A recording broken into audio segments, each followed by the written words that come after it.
100 per box. Kasi bakit? Dinalaki niya eh. So 100. Diba? Next is yung hango model. Ito si reseller na. Yung kanina nasa bangketa. Bumibili siya, paminsan may pick up siya. Pero maliit. Ito yung mga truck nila is yung L300, yung mga maliit lang. Then, umahango rin siya sa Biyahero, sa big dealer. So, yun ang model niya. Pero siya, ang kanyang margin lang is 100 pesos per box. So, parang 10% yan ang margin ng mga resellers sa mga biyahero. No? Okay, next. So, ano ba yung route to model customer type? No? For example, ito na yung bangketa. Tanda na natin picture ha. Pag nakalatag bangketa, ito yung 100 pesos per box. Ito yung cash magbayad. Pag biyahero, pag yung biyahero dumaan sa kanya, cash na mabayaran yun. Hindi pwede bumalik yung biyahero eh. Pero pag bibili siya doon sa dealer, consignment yun. Okay? So, ibig sabihin, ito, pinapaikot din niya yung pera niya sa mga sources of products. Diba? Next. So, mag-focus tayo sa big dealer. Ano ba si big dealer? Kasi naman yung later on, we will explain per type of model through a profit story para ma-appreciate natin kung magkano kikitain natin per model, okay? So look at the big model, big dealer model. She is the biggest dealer, of course. Siya yung pinakamalaki ng pera, siya yung pinakamalaki ng pwesto, siya yung pinakamalaki ng kapital. Next. Sabi niya, before the pandemic time, she sells 1 million pesos per day. Before pandemic times. Pero ito na, noong nag-pandemic, that's already bumaba from 1 million to 100,000 per day ang kanyang benta na lang. Bakit? Kasi dumami ang small wet markets, dumami ang mga talipapa. Nangyayari ba sa area niyan? Nagsusulputan yung mga talipapa. Kasi nga, di ba nauna yan kung nag-lockdown eh. Di ba na nag-lockdown, merong nawalan ng trabaho or may isang negosyante na isip niya, tayo ka ng talipapa. Alam ko sa Tuigaraw, napakaraming gano'n. Pag-uwi ka sa Tuigaraw, parang kabilaan ng talipapa sa National Highway.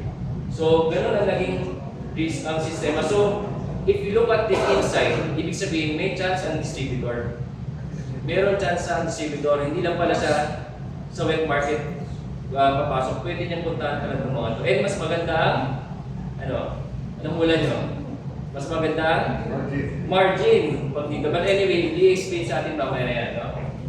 Okay, next.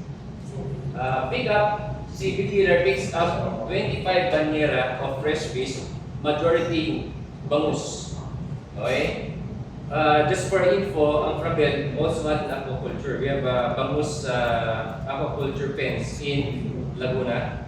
So, yun nga lang, yung supply doon pala ubos na sa karton. Hindi na umaabot ng nabotas, doon pala ubos na. So, ang kailangan gawin ni Frabel is siguro marami pa ng fish pen. Pero, FTP, yung fish pen mga ilan kaya? Ilang fish pen tayo sa Laguna? Just to give them a figure. I'll ask the expert. The expert. So, ibig sabihin, How big is your fish pen? How big is your fish pen?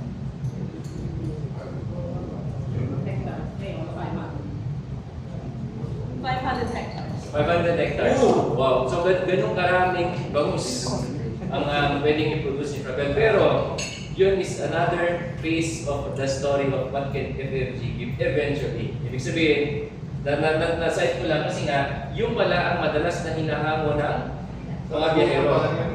Laguna pala ubos na.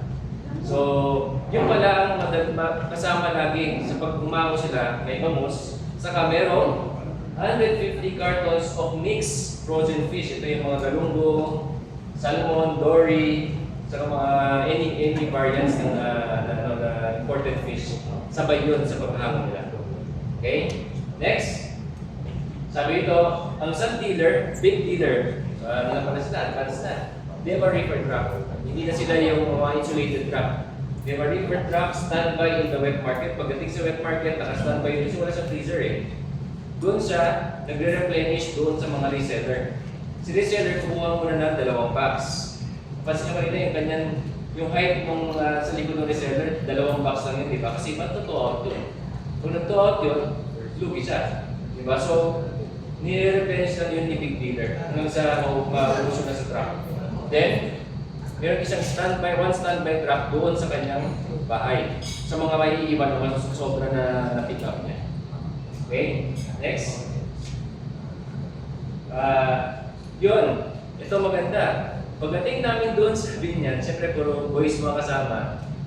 Sabi, sino kayo? Sabi na, Frabel. Oh, Frabel. Eh, suot ko itong FFG. Frabel. Diba? Sabi ko, pila na ako Frabel. Diyan kami umahango nung araw. Sabi niya, nung araw daw, siya mismo sa asawa niya, pupunta na ng botas para umango. Pero ngayon, umatao na lang yung umango. So, ibig sabihin, merong kilala ang Frabel sa fishing industry. Sa isda, Vivente Ulocos, naka-uniform din ako nito. Sabi, oh, taga-Frabel ka pala eh. Bakit? Bibenta natin ng isda? Actually, nag-survey po kami. Ibig sabihin, for us, it is to go into this industry, madali. Kasi kilala ang Frabel. Kilala ang Frabel sa fishing industry. Ito, sample na lang. We were there. Hindi naman kami nag-offer eh. Umorder siya, on the spot. Hindi naman ako kilala. Hindi naman sinabi na distributor kami or ano. Ma'am, nagsasurvey lang po kami. Sabi, meron kayong Dory? Meron po. Papa-order nga na. Dahil Frabel, yung tiwala nandun. Hindi na ito parang biyahero na sino ka. Di ba biyahero, pumunta ka doon, bagong biyahero. Sino ka? Mag-iisip pa eh, baka mamaya konsin mo ko, di ba? Pero dahil Frabel, naka-uniform, maayos. Umorder ka on the day. 30 bucks sabi niya, bukas deliver mo na. Wala pa tayong set up that time. So, buti na, napag-deliver siya. si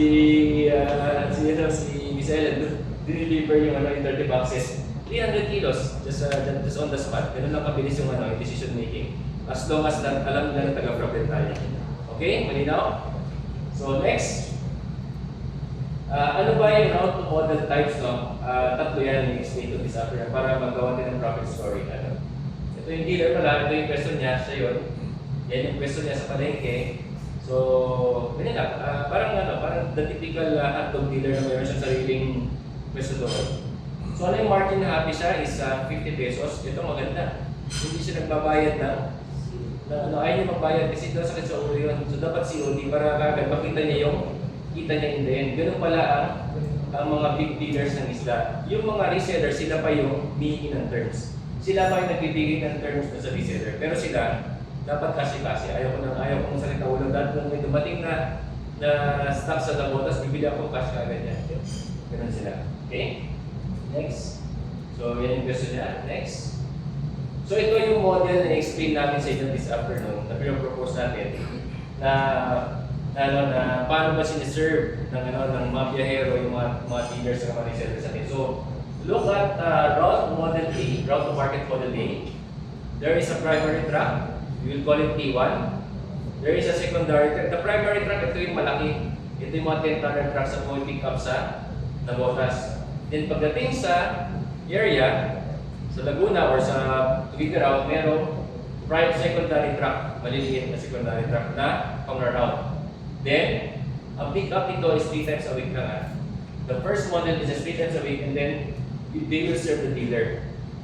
So, iba yung profit story ng A, iba rin yung B. Yung B is the same. T1, route 4, 3 times a week pick up in Nabotas, and then reseller yung kanyang sinaserve, hindi dealer.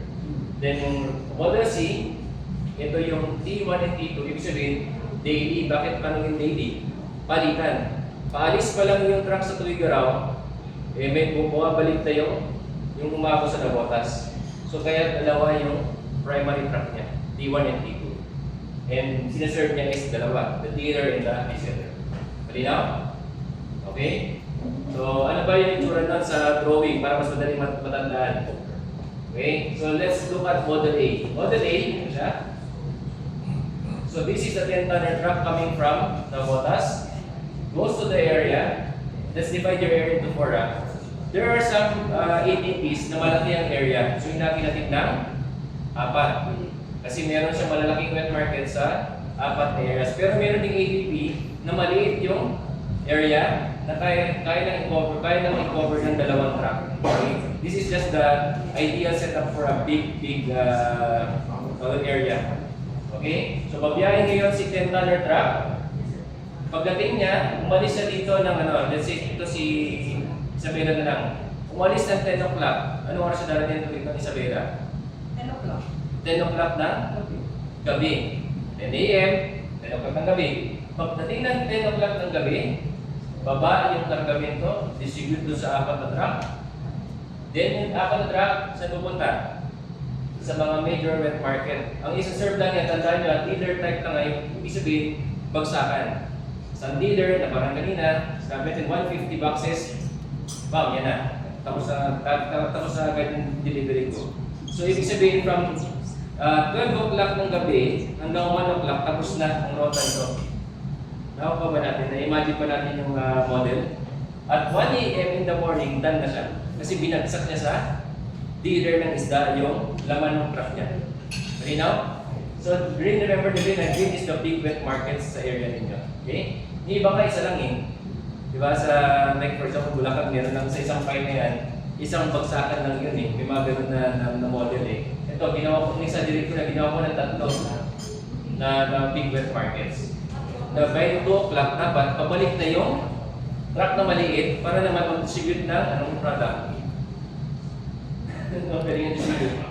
Other products, hotdog naman. Ibig sabihin kasi ang hotdog, may ibang area, may sa probinsya, nag-open ang mga palengke doon alas 7, alas 8.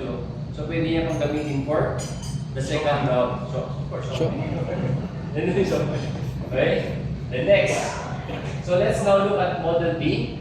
Kanina, Model A, dealer. Now Model B, servicing the reseller. Okay? 10-tonner truck, pagdating sa distributor, karga ka agad, wag storage. Kasi pag nag-storage, dagdag pa yun sa cost. Dapat bitaw ka agad. Pag bitaw, pupunta sa mga reseller. The reseller pwedeng doon, diba? Matanda nyo kayo na may reseller na bumibili sa biyahero. Kasi nga, pinapaikot niya yung pera ni dealer sa palengke. So, yun, wala namang problema doon kasi alam naman ng dealer na gano'n talaga yung kalakaran eh. So, it's either that or sa mga talipapa or maliliit na wet market. So, yan pinapakita ko na yung drawing para pag in-explain ko ang may profit story, nai-imagine nyo na ganito yung rota ng Model B. Okay? Klaro? Clear? Okay. Now, let's proceed. Next. Okay, ito na. So, lahat ng pinito ko, hindi yung drawing. Hindi yun in-imagine ko lang. We went around the whole Luzon just to look for an exactly the same model nung sinasabi ko sa inyo. Ito yun. There's one, I will not disclose kung saan area to.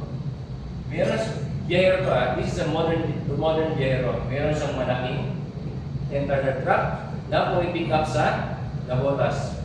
Meron din siyang small round trucks, 3 yan, na umiikot doon sa probinsya. Pero ito matindi. Bumibenta siya ng 5 containers of frozen fish every month. Ito pa matindi. Probinsya, i-drawing ko na probinsya yun, di ba? Isang province yun. Yung sinaserve lang niya, isang bayan lang sa probinsya. 5 FCL na siya. Paano nangyari? So I was so surprised. Paano nangyari? Ano nangyari? Doon ang laki na binibenta mo. Ito pala. Ang benta pala niya, ito yung cold storage niya. Ang cold storage lang niya is 10 tonner capacity lang, 10 tons lang. Sinabi niya, ang kanyang market pala, ito pala ang market ng mga biyahero. 50% HRI, 50% wet market. Naniniwala kayo? Diba? 50% HRI, 50% wet market. Bakit? Kasi ang bitbit mo, dory, bitbit mo salmon, bitbit mo yung mga galunggong doon yan sa wet market. Pero yung mga dory, salmon, lahat yun. So, HRI.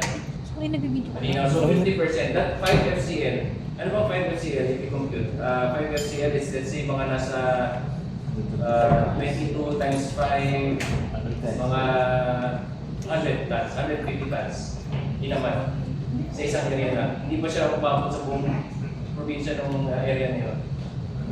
150 tons na siya kagad. Tapos, Ngayon ang operation niya, mabilisan. Mabilisan, Ilang hours lang. Ito, nag-store siya for his HRI. Kasi yung HRI, yung planning, di ba minsan, hindi tama. Parang, uy, yung salmon ko deliver mo bukas. Di ba ganun eh. Paano kung wala na pick up na salmon doon sa botas? Nawala na yung customer niya sila. Okay? So it's happening. Ibig sabihin, hindi sa rocket science, nangyayari na siya. And ito yung model. Ito mga to, nangyayari na talaga ngayon.